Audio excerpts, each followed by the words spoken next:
লুটপাট করার জন্য একটা গ্রুপ গিয়েছে প্রধানমন্ত্রীকে, কারণ তখনও তো এরা যেহেতু রাস্তায় ছিল এরা তো জানে না যে প্রধানমন্ত্রী গণভবনে আছেন কিনা নাই। এক গ্রুপের টার্গেটই ছিল এবং এর ভিতরে জঙ্গি গোষ্ঠী ছিল যে প্রধানমন্ত্রীকে হত্যা করা, তাকে হত্যা করে এই লাশ নিয়ে উল্লাস করা, এইটা ছিল একটা। আর একটা গ্রুপ গেছে জাস্ট আউট অফ কিউরিওসিটি, দেখার জন্য। তো ওই যে যারা লুটপাট করতে গেছে তারা তো দেখেছে যে কেউ বালতি, কেউ বদনা, এগুলো, কেউ পুকুরের মাছ, ওখানে ডায়মন্ডও পাওয়া যায় নাই, স্বর্ণও পাওয়া যায় নাই, লক্ষ লক্ষ টাকাও পাওয়া যায় নাই। আবার এইরকম একেবারে কি মানে বড় বড় ব্র্যান্ডের জিনিসপত্র সেইগুলো কিছু পাওয়া যায় নাই, বা উনি স্বর্ণের খাটে মানে শয়ন করিতেন, এরকম কোন স্বর্ণের খাটও ওখানে পাওয়া যায়, যা পাওয়া গেছে খুবই অর্ডিনারি। তো ফলে দেখেন ন্যারেটিভস, মানুষের যে ন্যারেটিভস গুলো ছিল সেইটার সাথে বাস্তবের কতটা মানে অমিল। ফলে ন্যারেটিভস এর একটা প্রচন্ড শক্তি, যে এই ন্যারেটিভস আসলে এই ন্যারেটিভস যেটাকে অনলাইন অ্যাক্টিভিস্ট, সোশ্যাল মিডিয়ার মাধ্যমে যেটাকে ছড়িয়ে দেওয়া হয়েছে এবং অনেক মানুষকে একেবারে যারা না বুঝে এই শেষ পর্যন্ত এই আন্দোলনের সাথে ছিল, একেবারে না বুঝে, তারা মনে করেছিল যে তারা একেবারে বাংলাদেশকে বানাই দিবে, আমেরিকা বানাই দিবে, শুধু আওয়ামী লীগই ওইটার অন্তরায়, যে আমেরিকার মতো উন্নত সমৃদ্ধশালী একটা দেশ বানাই দিবে। তো তারপরে এখন তারা নিশ্চয়ই রিয়েলিটিটা বুঝতে পারছেন যে কত খারাপ পরিস্থিতি। তো এখানে আরেকটা বিষয় প্রণিধানযোগ্য, সেটা হলো পুলিশ কেন টার্গেট হলো। পুলিশকে মানে একটা গণতান্ত্রিক রাষ্ট্র ব্যবস্থায় পুলিশ তাকে আসলে সবচেয়ে মানে ল এনফোর্সিং এজেন্সি বলেন বা রাষ্ট্রের গুরুত্বপূর্ণ ব্যক্তিবর্গের নিরাপত্তা রক্ষায় পুলিশের উপর নির্ভর করা হয়। আমাদের পার্শ্ববর্তী দেশ যে গণতন্ত্রের সবচেয়ে বড় গণতন্ত্রের দেশ যেটাকে বলা হয় ভারতে কিন্তু প্রধানমন্ত্রীর নিরাপত্তা ব্যবস্থা বলেন, রাষ্ট্রপতির নিরাপত্তা ব্যবস্থা বলেন, কিংবা এই সমস্ত জায়গায় কিন্তু পুলিশের লোকজন, মূলত পুলিশ এবং অ্যাডমিনিস্ট্রেশনের লোক, অর্থাৎ সিভিল অ্যাডমিনিস্ট্রেশনের লোক একেবারে। তো পুলিশও তো আসলে সিভিল সার্ভিসেরই অন্তর্ভুক্ত। তো কিন্তু বাংলাদেশে তো আসলে ৭৫-এর পরে পুলিশ মানে সিভিল প্রশাসন কিছুটা ছিল, বিশেষ করে পুলিশে এই যে এখন দেখি মাঝে মধ্যে লেখা হয় যে বিরোধ চলতেছে, গোলমাল চলতেছে, একজন আবার সোশ্যাল মিডিয়ায় মানে পুলিশ হেডকোয়ার্টার থেকে বিবৃতি দেওয়া হয় যে এক শ্রেণীর লোক সিনিয়র অফিসারদের দুর্নাম বদনাম করতেছে। তো এইটার শুরুও কিন্তু মানে পুরনো, কিন্তু আমাদের সময় এটা এত প্রকট হয়নি। তো এই পুলিশকে শক্তিহীন করে রাখার একটা প্রক্রিয়া ৭৫-এর পরেই, বঙ্গবন্ধুকে হত্যার পরেই আসলে শুরু হয় এবং এইটা কিন্তু কন্টিনিউ করেছে বিভিন্ন সময়। এবং এইখানে আমরা জানি যে নতুন নতুন গোয়েন্দা সংস্থা তৈরি করা হয়েছে, গোয়েন্দা সংস্থা ছিল যাদেরকে দল গঠনের দায়িত্ব দেওয়া হয়েছে, রাজনৈতিক দল গঠন করবে, রাজনীতিবিদদের ভয়ভীতি দেখিয়ে পার্টিতে যোগদান, যেটা এরশাদ সাহেব সফলতার সাথে করেছেন জিয়াউর রহমান সাহেব। তো এই ধারা কিন্তু চলছে। ফলে পুলিশকে এক ধরনের করা, তাদের গালিটালি দিয়ে, সিভিল সোসাইটিকে দিয়ে তাদের বিরুদ্ধে বলানো, পাশাপাশি পুলিশের যাতে কোনো সংস্কার না হয় এটাকে একটা অবহেলিত বাহিনী হিসেবে রাখারই বিভিন্ন সময় প্রচেষ্টা হয়েছে। কিন্তু ৯৬ সালে যখন মাননীয় প্রধানমন্ত্রী হিসাবে শেখ হাসিনা দায়িত্ব গ্রহণ করেন, তখন কিন্তু উনি পুলিশের কিছুটা যে মর্যাদা দেওয়া, ক্ষমতায়ন, এটা শুরু করেন এবং ২০০৯ সালে উনি পুলিশকে মানে একটা গণতান্ত্রিক রাষ্ট্রের উপযোগী হিসাবে পুলিশকে গড়ে তোলার কিছু পদক্ষেপ নেন। এইটা অনেক গভর্নমেন্ট, অনেক মেশিনারিজ এর জন্য এইটা সহ্য হয়নি। তারা মনে করেছে যে পুলিশ সবসময় থাকবে সাবঅর্ডিনেট সার্ভিস হিসাবে, মানে সবার ফুড ফরমাস খাটার হিসেবেই পুলিশ থাকবে, যে অর্থাৎ বলবে একটা রিপোর্ট, আজগুবি একটা রিপোর্ট দিবে, ওই রিপোর্টের পিছনে পুলিশ ছুটবে। কিন্তু প্রধানমন্ত্রী এই মিথটা ভেঙে দিয়েছিলেন। উনি পুলিশের যে মর্যাদা সেটা বৃদ্ধির চেষ্টা করেছেন। উনি ইন্সপেক্টর জেনারেলের যে অর্থাৎ বঙ্গবন্ধুর আমলের পদমর্যাদা সেইটা ফেরত দিয়েছেন। উনি ইন্সপেক্টরদের প্রথম শ্রেণীর পদমর্যাদা দিয়েছেন। যেটা যেহেতু ইন্সপেক্টর অফিসার ইনচার্জ থাকে এবং থানা লেভেলে সকলেই দেখা যায় যে মানে অ্যাসিস্ট্যান্ট সেক্রেটারি বা সিনিয়র অ্যাসিস্ট্যান্ট সেক্রেটারি পদমর্যাদা। তো সেই ক্ষেত্রে ইন্সপেক্টরের যে শিক্ষা দীক্ষা যোগ্যতা সেটা কিন্তু আসলে মানে সেই হিসেবে সে এটা ডিজার্ভ করে। আগের মতো তো ওই নাই যে কি বলে নাম টিপসই দিয়া কনস্টেবল সে ইন্সপেক্টর হয়েছে সেই ধারা তো নাই। এখানে সাব ইন্সপেক্টর হিসেবে রিক্রুট হয় কিংবা কনস্টেবল হিসেবে যারা রিক্রুট হয় তারা থাকে, ইন্টারমিডিয়েট পাস থাকে। তো ফলে তারা ধাপে ধাপে পদোন্নতি পেয়ে ইন্সপেক্টর হয়, কিন্তু বেশিরভাগই হয় আসলে সাব ইন্সপেক্টর। সাব ইন্সপেক্টর তো আমরা দেখেছি যে বিগত কয়েকটা রিক্রুটমেন্টে মূলত মাস্টার্স পাসের সংখ্যাই বেশি। তো ফলে তারা পদোন্নতি পেয়ে একটা ধাপে যে প্রথম শ্রেণী পাবে না, এটা তো আসলে মানে বলা যায় যে এক ধরনের ডিসক্রিমিনেশন। তো এইভাবে পুলিশকে যে করে, তো ফলে একটা রাষ্ট্রের মেশিনারিজদের একটা বড় অংশের ধারণা হয় যে পুলিশ বেশি বেড়ে গেছে, পুলিশকে বেশি প্রশ্রয় দেওয়া হচ্ছে, যে কারণে পুলিশের বিরুদ্ধে অর্গানাইজড প্রোপাগান্ডা এইটা চালানো হয়েছে এবং পুলিশকে টার্গেট করে। এবং আমি জানি যে পুলিশ মায়ের খাক এটা তাকিয়ে তাকিয়ে দেখেছে। যাত্রাবাড়ি ঘটনা বলেন, যে যাত্রাবাড়ি ঘটনাটা যদি আমরা বলি 5 তারিখে, ওইখানে 600 পুলিশ ছিল, অফিসার সহ, সিনিয়র অফিসার সহ 600 পুলিশ আটকা পড়ে গেছে। তাদের 4 দিক থেকে ঘেরাও করেছে, কয়েকজনকে ওই যে বাউন্ডারির বাইরে তাদেরকে পিটিয়ে হত্যা করেছে পুলিশের সদস্য। তারপর তারা ওয়াল ভেঙে ওখানে ঢোকার চেষ্টা করছে, পুরো থানা কম্পাউন্ড জ্বালিয়ে দেবে। তো এখন 600 পুলিশ সদস্য ওখানে, 600 পুলিশ সদস্যের কাছে পর্যাপ্ত অস্ত্র আছে, গুলি আছে, যানবাহন আছে, এপিসি আছে, সবই আছে, কিন্তু তাদেরকে এমন ভাবে ঘেরাও করেছে যে তাদেরকে ওখানে পুড়িয়ে মারবে, সবাইকে পুড়িয়ে মারবে, তো এবং অস্ত্রগুলো নিয়ে যাবে। তো তখন পুলিশের কি করা কথা? এটা বিশ্বের সবচাইতে মানে উন্নত মানবাধিকারের যারা পুলিশ আছে যে সমস্ত দেশ, সেই দেশের কানাডার পুলিশের অবস্থা যদি এরকম হইতো যে তাদেরকে এইভাবে ঘেরাও করে পুড়িয়ে মারার চেষ্টা হচ্ছে এবং কয়েকজনকে অলরেডি পুড়িয়ে মেরেছে, তারা কি করবে এখানে বলেন? তারা কি শান্তির বাণী শোনাবে, রবীন্দ্রসঙ্গীত গেয়ে শোনাবে এদেরকে? তো তখন তারা চেষ্টা করেছে যে তাদের নিজের জীবন বাঁচানো, এটা মানে লাইফের সেফটি, এটা তো আপনার একেবারে প্রাইমারি মানে হিউম্যান রাইটস এর বা যে ফান্ডামেন্টাল রাইটস এর এটা একেবারে প্রথম শর্ত হইলো যে মানে কি বলে রাইট টু লাইফ। তো সেই তার জীবন বাঁচানোর জন্য তখন তারা একযোগে বের হয়ে আসার চেষ্টা করেছে ওখান থেকে। এখন 600 মানুষ বের হয়ে না আসতে পারলে কি হইতো, তারা ওখানে পুড়ে মারা যেত এবং এই অস্ত্রগুলো অন্যান্য অস্ত্রের মতোই এই এদের হাতে চলে যেত। তখন পুলিশ কি করেছে, তারা একটা জায়গা করেছে, তারা শক্তি প্রয়োগে একটা জায়গা করে তারা তাদের যে যানবাহন, সাজ সরঞ্জাম অর্থাৎ অস্ত্রগুলি, এগুলো নিয়ে তারা একযোগে 600 মানুষ ওখান থেকে বের হয়ে এসেছে। তো আসার পথে তাদের হয়তো কিছু ওই জায়গা থেকে বের হওয়ার জন্য কিছু শক্তি প্রয়োগ হয়েছে। তো এখন এটা দায়িত্ব ছিল যারা তদন্ত করবেন যে ওইখানে পুলিশ কি পরিস্থিতিতে গুলি করবে। ওখানে যদি 5 জন মানে প্রোটেস্টার মারা গিয়ে থাকে, 6 জন, ওখানে 8-10 জন পুলিশ সদস্য, 8 জনের সম্ভবত ডেড বডি পাওয়া গেছে পরবর্তীতে। আর মানে ওখানে পুরাই মারছে কতজন সেটা তো হিসাব নাই পুলিশের সংখ্যাটা। তো ওখানে যদি 5-10 জন প্রোটেস্টার ওখানে যারা আহত হয়ে থাকে বা কেউ কেউ মারা গিয়ে থাকতে পারে, তো সেই শক্তি প্রয়োগটা জাস্টিফাই কিনা, এটাই হওয়া উচিত ছিল তদন্তের মানে মূল বিষয়। কিন্তু সেটাকে তো পুলিশের হত্যা বা পুলিশ আহত হয়েছে বা পুলিশ সরঞ্জাম, এটা তো তদন্তই করা যাবে না, এক ধরনের ইন্ডেমনিটি দেওয়া আছে।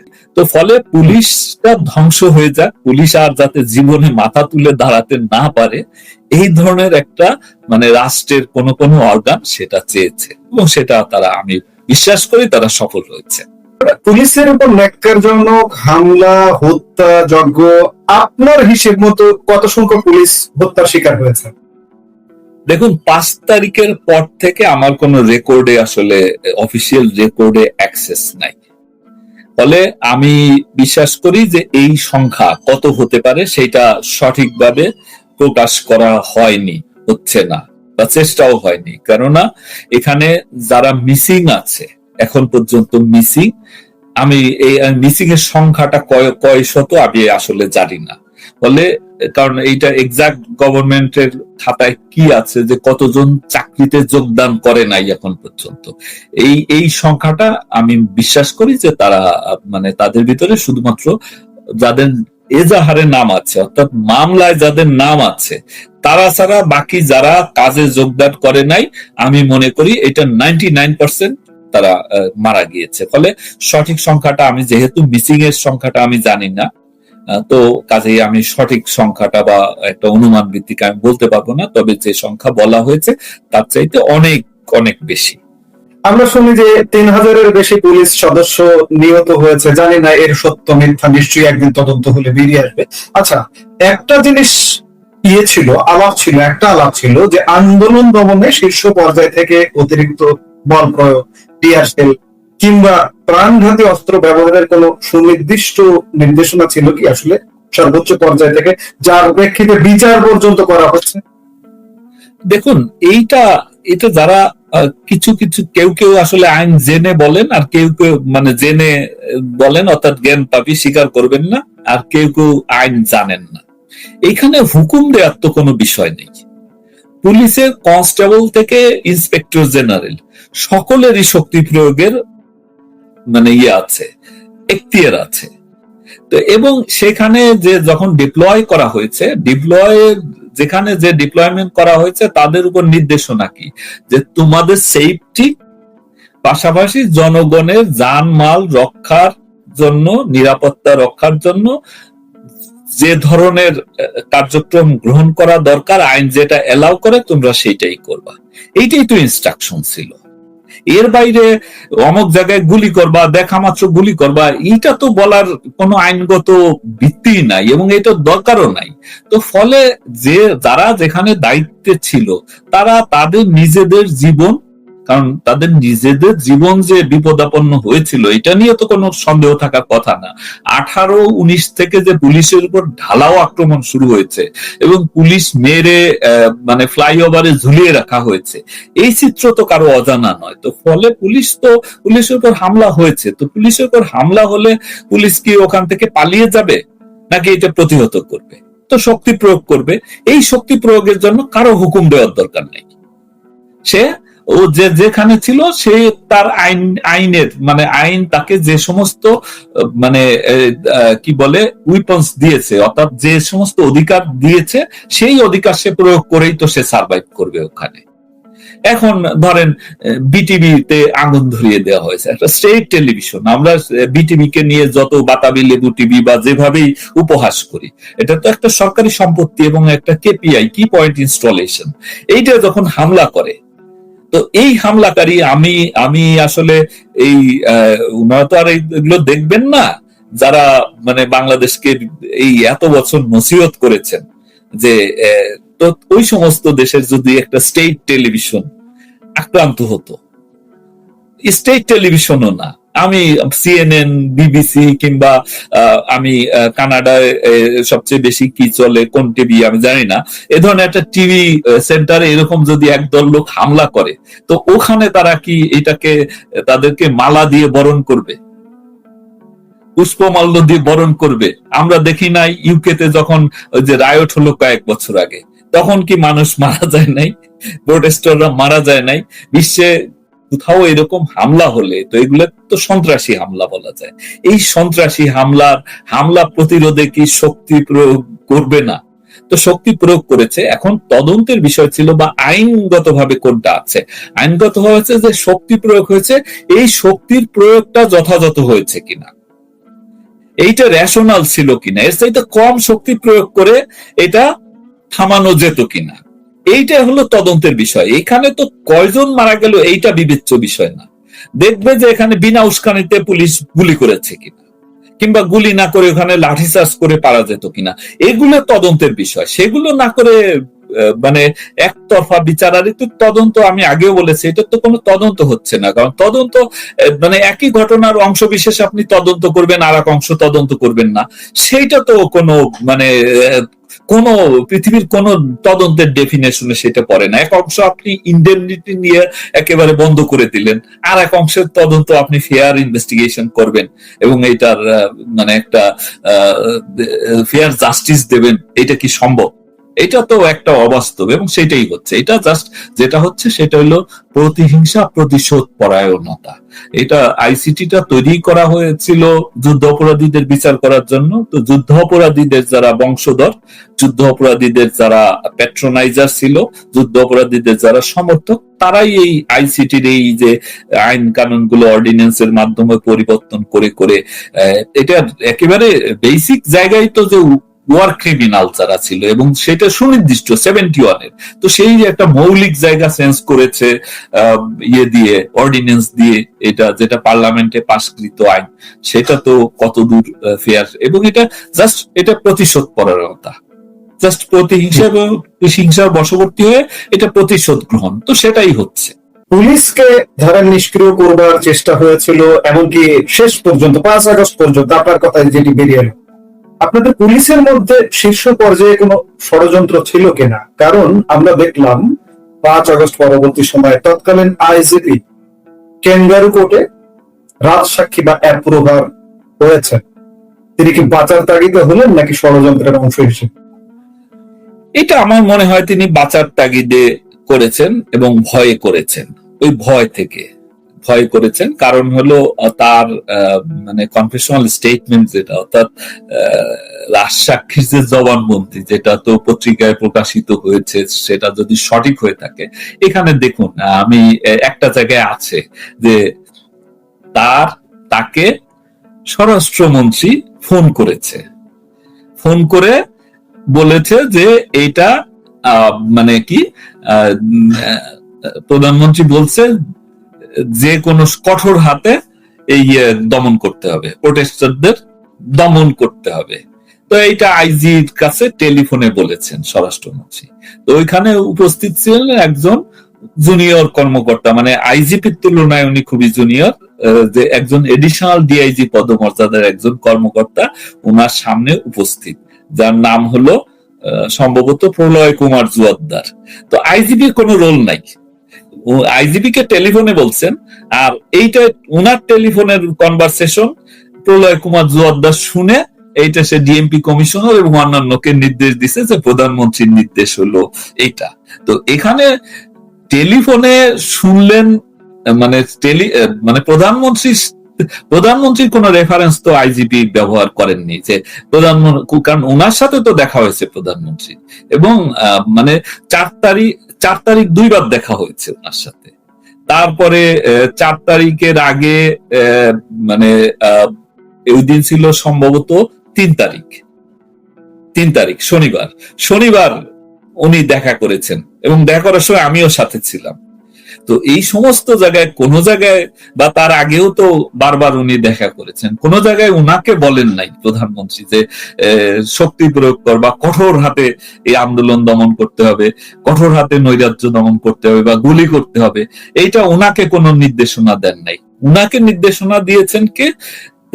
মানে স্বরাষ্ট্রমন্ত্রী প্রধানমন্ত্রী রেফারেন্স ব্যবহার করে উনাকে বলেছেন, আর উনার টেলিফোনের কনভারসেশন সামনে যে দাঁড়ানো ছিল প্রলয় কুমার জুয়াদ্দার, সে শুনে উনার এন্ডোর্সমেন্ট ছাড়া তারা সে বলে দিয়েছে যে প্রধানমন্ত্রী স্বরাষ্ট্রমন্ত্রীর মাধ্যমে আইজিপি সাহেবকে বলেছেন এই। তো এইটা কি মানে এটা কোনো কনফেশনাল স্টেটমেন্ট যেটার উপর ভিত্তি করে সাজা দেওয়া যায়? বলুন তো এইটা আবার আইজিপি নির্দোষ। আইজিপি যদি এন্ডোর্স না করেন, তার সামনে দাঁড়িয়ে এডিশনাল ডিআইজি কিভাবে অন্যদেরকে নির্দেশনা দিবে? যে তার মানে উনি বলেছেন যে দেখো এই নির্দেশনা আসছে, তুমি এটা পাস করো। উনি কিন্তু ওই জিনিসটাও এড়িয়ে গেছেন। এইভাবে পদে পদে অনেক জায়গায় অপ্রাসঙ্গিক কথা আছে, তারপরে কিছু আছে একেবারে মিথ্যা কথা, যেমন 4 তারিখ রাতের বেলা যে মিটিং, সেখানে বলেছেন যে শ্রদ্ধেয় শেখ রেহানা, তারপর সালমান এফ রহমান, স্বরাষ্ট্রমন্ত্রী, আইনমন্ত্রী, তারা ওই মিটিং উপস্থিত ছিল। এটা একেবারে পিওরলি মিথ্যা কথা, ডাহা মিথ্যা কথা। ওখানে আমি তো গেইটে মানে যে রুমে মিটিং হচ্ছিল, ওই মিটিং রুমের সামনে বসা, আমি এবং ডিজিএ পাই, এবং পাশেই শ্রদ্ধেয় শেখ রেহানা বসা। তো আর কোন মানে সিভিলিয়ান কোন ম্যাজিস্ট্রেট তো ছিলেন না, শুধু সিকিউরিটি অ্যাডভাইজার ছিলেন আর ইউনিফর্মধারী যারা তারা ছিলেন। তো কিন্তু উনি কনফেশনাল স্টেটমেন্টে কিন্তু এটা বলেছেন। তো ফলে এইখানে অনেক অপ্রয়োজনীয়, অনেক মিথ্যা, অনেক অতিরঞ্জন, এবং এটা তাকে জাস্ট তাকে মৃত্যুর ভয় দেখিয়ে তাকে এটা বলতে বাধ্য করা হয়েছে, এবং এটা লিখে দেওয়া, জাস্ট একটা স্ক্রিপ্ট লিখে দেওয়া। এবং ওখানে দেখবেন যে আমাকে জড়ানোর জন্য নানাভাবে চেষ্টা হয়েছে যে আমাকে কিভাবে ওইটার ভিতরে আনা যায়, তো কিছুই পায় নাই। তখন বলেছে যে মানে কি দলাদলি ছিল পুলিশের ভিতরে। এইটা তো এই বিষয়ের সাথে কোনো সম্পৃক্ত বিষয় না, এটা ওই যে স্ক্রিপ্ট লিখে দেওয়ার কারণেই তো তো এটা অনেককেই জড়ানোর চেষ্টা করা হয়েছে, শ্রদ্ধেয় শেখ রেহানা কিংবা জনাব সালমান এফ রহমান, অনেকের নাম যাতে আনা যায় এইভাবে এই স্টেটমেন্টটা করানো হয়েছে। তো এইটা উনি একেবারেই ভয়ে মানে ফাঁসির ভয়ে ভীত হয়ে উনি এই কাজটি করেছেন বলে আমি বিশ্বাস করি। আপনি কাছ থেকে যেহেতু দেখেছেন, আপনি ওনাকে খুব ভালো করে জানেন, কারণ আপনি একদম তার কাছাকাছি, পদমর্যাদার কাছাকাছি একসঙ্গে দীর্ঘদিন কাজ করেছেন। আপনি আমাদের সঙ্গে যুক্ত হয়ে আমাদের অনেক অজানা তথ্য সংযুক্ত করলেন আমাদের দর্শকের জন্য, এই জন্য আপনাকে অসংখ্য ধন্যবাদ।